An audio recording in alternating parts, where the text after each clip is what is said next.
Another sad video, but it's good to get it out.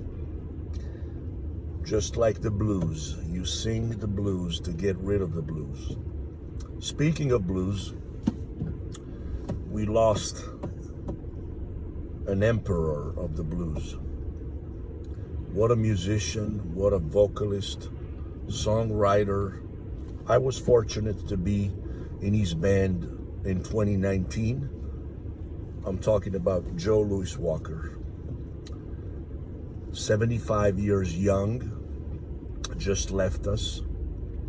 And I do want to remember him and get a little story or two out so that they'll be out in the world, and one day I'll go back to it and remember as well, because as we age, sometimes memories fade. So 2019, it's February 11th or 12th. I believe it's February 12th, because Valentine's Day happens on the 14th, and I get a call from a phenomenal bass player, dear friend, Lenny Bradford. So I get a call, had not talked to him in quite some time. Very surprised, very happy, not surprised, but happy to get the call. What's going on? Little chit chat, brief chit chat, because it was a time sensitive call. Lenny goes straight to the point, and he's like, what do you do on Valentine's? Wow. I said, you want to ask me for a date? We joked for a few seconds. I told him, it's Valentine's. I got probably going out with Terry. We haven't decided what to do. I don't know if we stay in, go out, but it's, Valentine. And why? What's going on?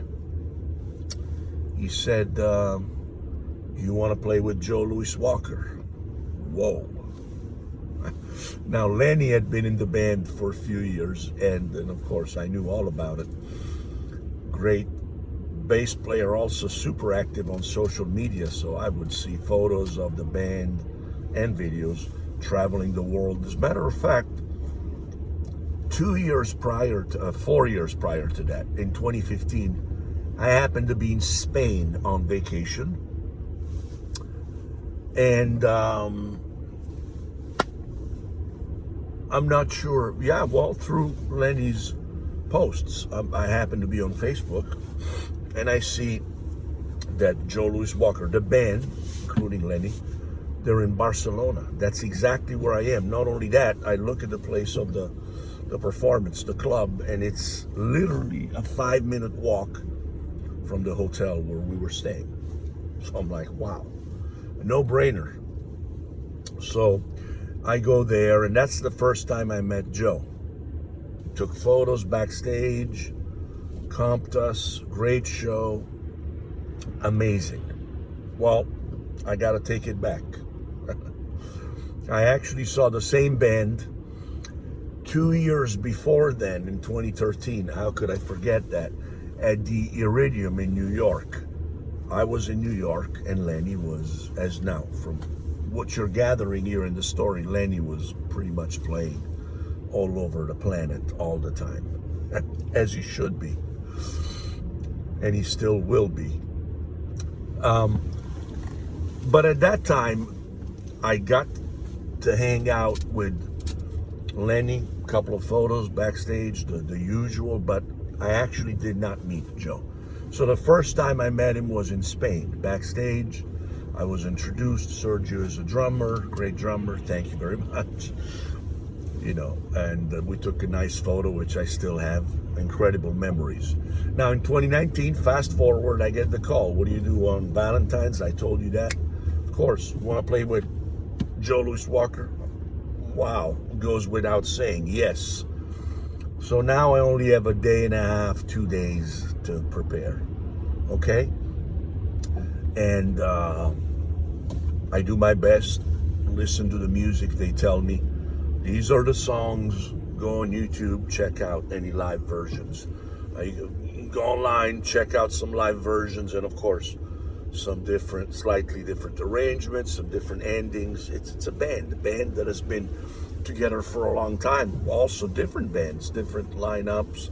Things evolve. You guys know the music business if you're a musician. If you don't, that's how we roll. You should know that. So we don't play the same stuff every night. That would be very boring.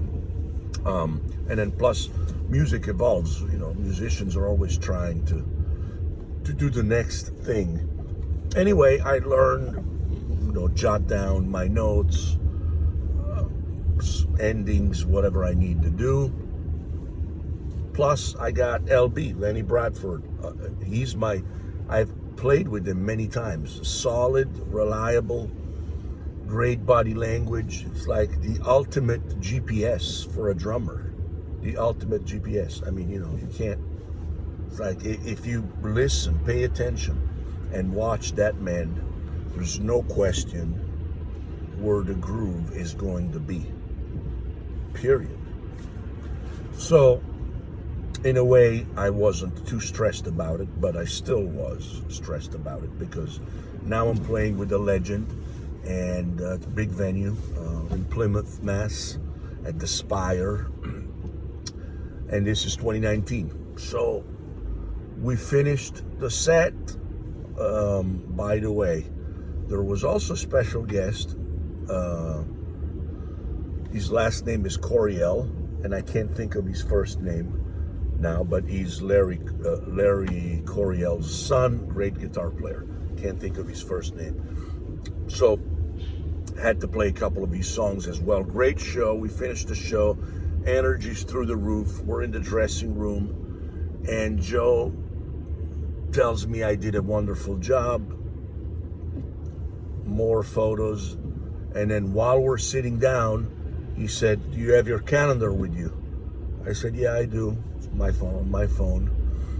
He gives me 6 or 7 dates that night. Wow. And I mean, that's the utmost compliment. If you make it through the first one, to me it has been like that many times in life. Like you make it. The first one is always rough, especially if you have a day and a half to prepare for it. Now, I was also teaching at Berklee. It's not like I had a day and a half to be home and shed. It was a crazy time. I couldn't sub out because I had done some other traveling to Europe. So I really wanted to go to Berklee and have my full day of classes. And in between, in the car, in between lessons, whatever, I did my homework. So I get 6 or 7 more dates, and that was the beginning of the adventure. I mean, we ended up going to Spain, Portugal, Canada. That was another tour, and then of course lots of dates in the USA, Midwest, some, definitely East Coast, New York State, Pennsylvania. Anyway, great 2019 all the way until the end of the year, just about. So here's the things that I've learned from Joe. First of all, I want to point out a few things that come to mind. One, we fly to Spain. We're jet lagged, of course. We land, and there is little time to rest.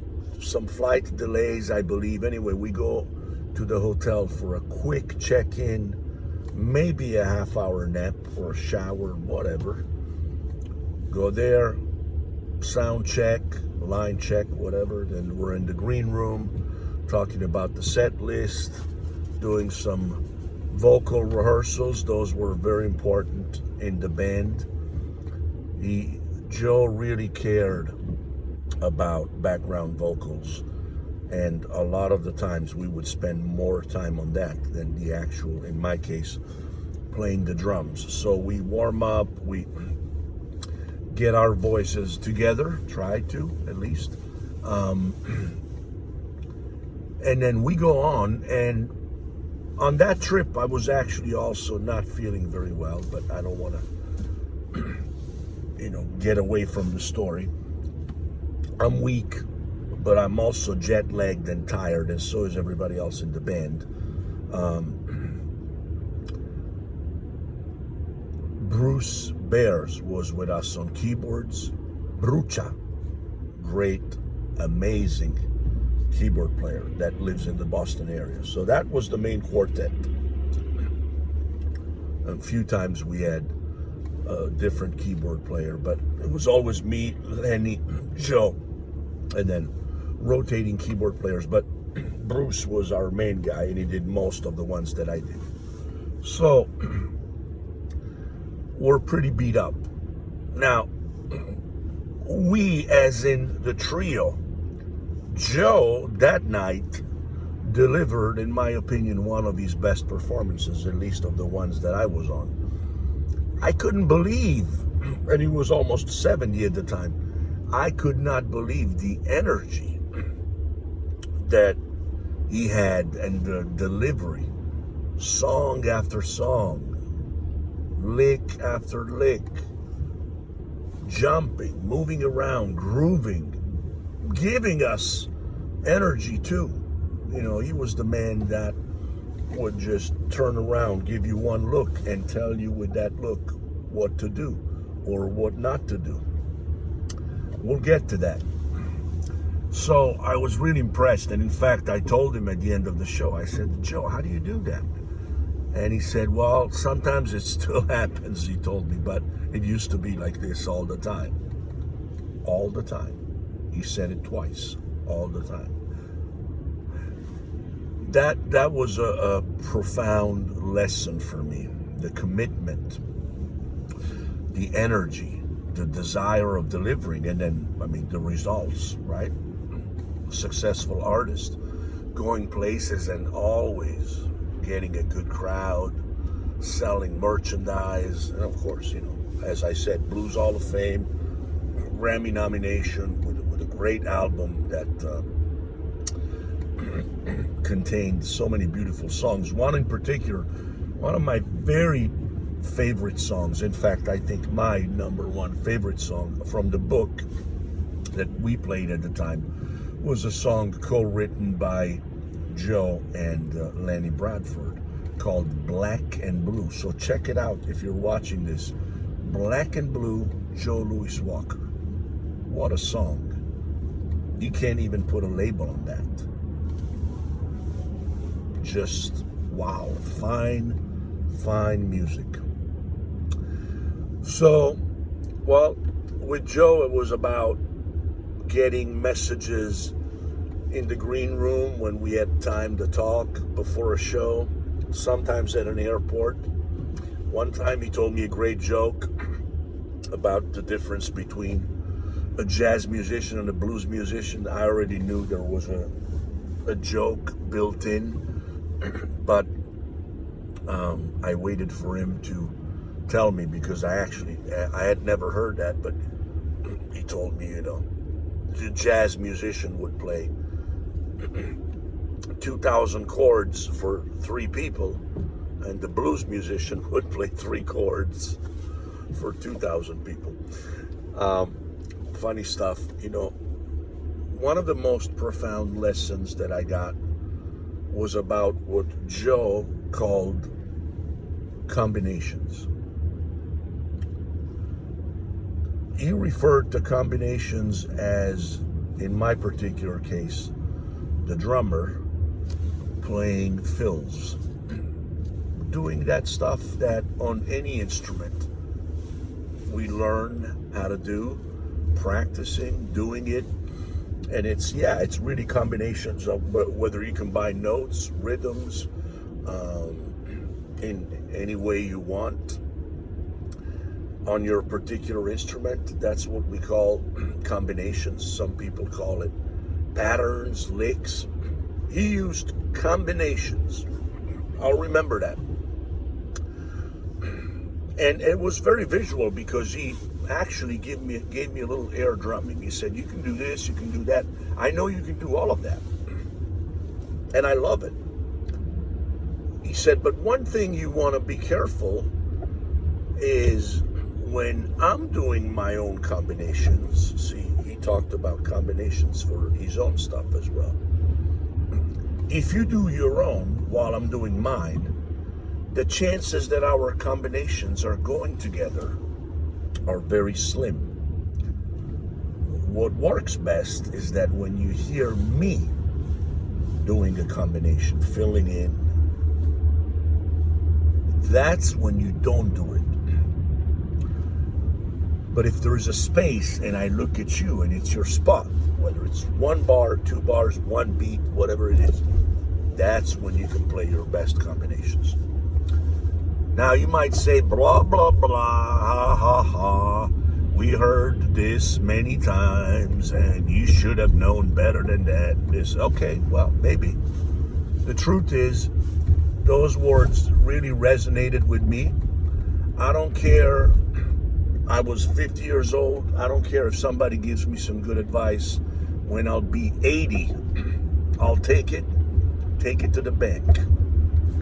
To hear it from him and the way he delivered that message to me, that's what I'm talking about. It wasn't about reading it in a book or someone that said it without any emotion. See, the delivery is about the emotion, who it's coming from, how it's coming from, and the level of passion, and also the intention of it. The intention was for us to sound better. It wasn't about critiquing or putting someone down. It was inspirational. That's why I'm talking about it today, and I still remember it, and I pass it on to my students. That's exactly why, and that's what it should be. So I thank Joe for giving me those great advices on the road. Other great things that I remember is that we had so much fun. I mean, we laughed a lot. We laughed when planes were late, when flights were canceled, when bags were not to be found. We laughed one night. We're having dinner. I don't remember where, probably in Canada, I want to say. Well, speaking of Canada, our van got broken into, and even at the time, I mean, it was tough. We woke up in the morning and the van the glass is smashed, a few pieces of equipment are gone. The hotel we were staying at did not have an indoor garage. It was under renovation, so some guy said, hey, yeah, you can park there, it's safe. There's cameras, this and that. Next thing you know, it wasn't safe, at least not that night. So my drums were not stolen. They were sort of buried, but they grabbed a few light things that were within reach. Well, guess what? Those were a part of the show. Important elements, pedals, connectors, this and that. So we went to a musical instrument shop, rented some gear, and showtime. We still did it. In fact, there was a great energy that night, through the roof. Yeah, we were in Canada, absolutely, Quebec. But going back to a dinner table, we're having dinner, and I forgot how we ended up. I think I played these audio clips of a James Brown album. James Brown singing jazz standards, specifically some Frank Sinatra classics, and we were laughing so hard. I mean, Joe had never heard that. I'll never forget, how entertained he was, and the whole thing was just, it was a good team. It was a good time. You get to learn, you get to be on the road. I'll tell you one thing.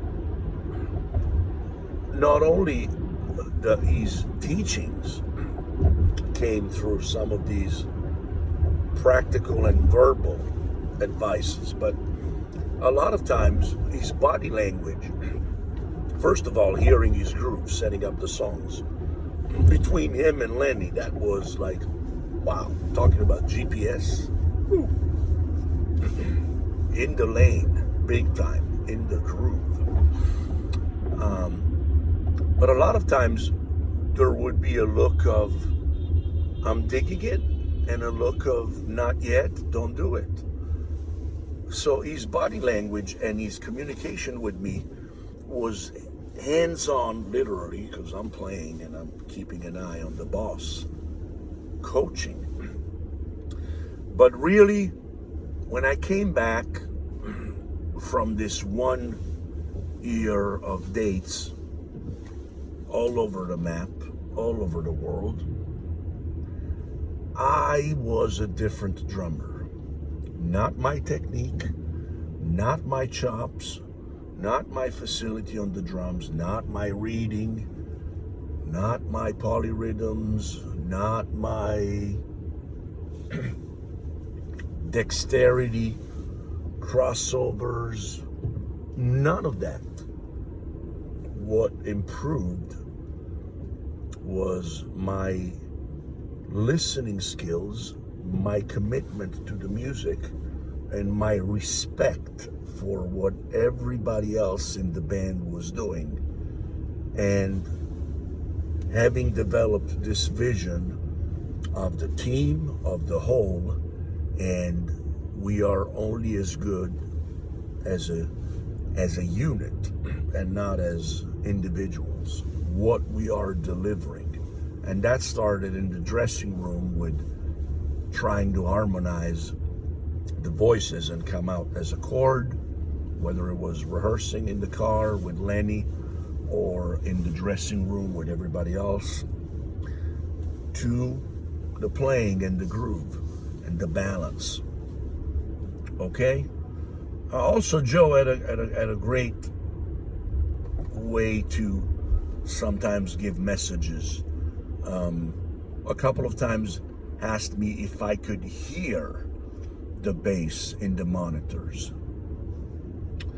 And I knew right away he was referring to the groove was not where it should have been yet. So by me not really adjusting the monitor, I mean, we had a sound crew. Sometimes it could have been that too, as we were doing sound check quickly. Joe was both. Joe and Lenny were both, they had it down to a system because they did that all the time on how to get all the monitors quickly, all the voices where they should have been, and so forth. But it wasn't just a matter of, in that case, hearing as in the volume, the balance, but listening. But that was a very good, polite way to say, listen carefully to what he's doing. And he was absolutely right, 100%. Like I said before, whether I can hold my own groove or not, of course, I played in many bands, and I still do, and I'll lay down my own way, but this was about me laying it down their way, an established group that had been together for a long time, and obviously delivering success everywhere they went, period. So with me listening and adapting and blending with them, it was a no-brainer. That's what needed to be done, to be happening, and I'm glad it did happen. And we had some fantastic shows. I got footage, there's footage on YouTube, but the most important thing, there's memories here everywhere, in my mind and in my heart. So I hope, Joe, you are enjoying comfort wherever you are, and you really rest in peace and in glory. Thank you for all the teachings, the great music, which stays. If you're watching this, put on some Joe Louis Walker. There's a video on YouTube, my favorite video, Blues Club of the Month, filmed in Paris. I don't know what year that was. Definitely years ago. Joe looks much younger than when I met him. You gotta watch it, I can't tell you. Check it out, Blues Club of the Month. It's in Paris, Joe Louis Walker. He's introducing the band, and every band member takes a long, gigantic solo. Listen to the groove in that song. I'm talking about funk. Check that out. Check that out. So, little memory video so that I don't forget, and if someone is watching this, maybe it will be great, whether a friend is listening or another band member that might remember some other stories or their perception. Who knows, maybe we should have a Zoom meeting with all the alumni, many, imagine how long of a career he had, how many side musicians he has had. I was certainly there for a very short time, but a very meaningful time. There's so much you can learn in one gig, 10 gigs, or 1 year worth of gigs. I'm grateful, Joe, grateful, Lenny, Bruce. We were a great quartet, and we had a great time. What's better than that? Should be illegal, right? To talk about this stuff and say, I traveled the world, I got paid, I learned, I had a good time. Should be illegal, but I'm glad it's not. Groove on. Rest in peace, Joe Louis Walker.